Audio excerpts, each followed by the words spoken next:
Hi guys, welcome back to my channel, Edmund Mindaros, and for today's quick tutorial, and I'm going to show you guys on how to resolve the Windows Update error message 0x800703F1 that you're experiencing on your Windows 11 or Windows 10 computer.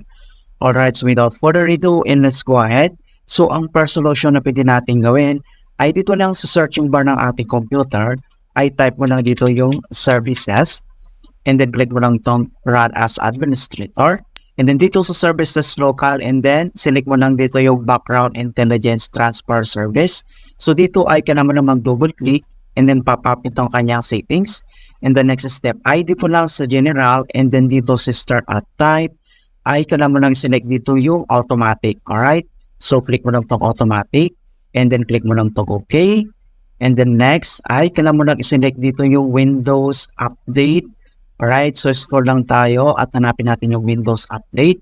So dito kailangan mo lang mag-double click and then pop up ulit tong kanyang settings.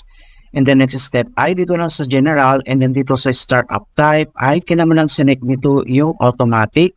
And then click mo lang tong apply, and then click mo lang tong okay. And then next ay cross lang tayo dito sa services. So dito sa searching bar ng ating computer ay kailangan mo lang i-type dito yung CMD or ito yung tinatawag na command prompt. And then dito ay kailangan mo lang mag-right click and then select mo lang dito yung run as administrator. So dito sa administrator command prompt ay kailangan mo lang i-type yung command keyword na SFC /scannow. So yung /scannow ay one word po yan. And then next ay kailangan mo lang press yung enter. Alright, so makikita nyo dito na beginning system scan. This process will take some time. So beginning verification space of system scan. So kailangan lang natin hintayin na ma-complete yung verifications into 100%. Right, so wait lang natin ito. Alright, so makikita nyo dito na verifications 100% complete. Okay, so ang next ay close lang natin tong CMD. And then dito lang si start menu, i-click mo lang tong restart. Ito siya.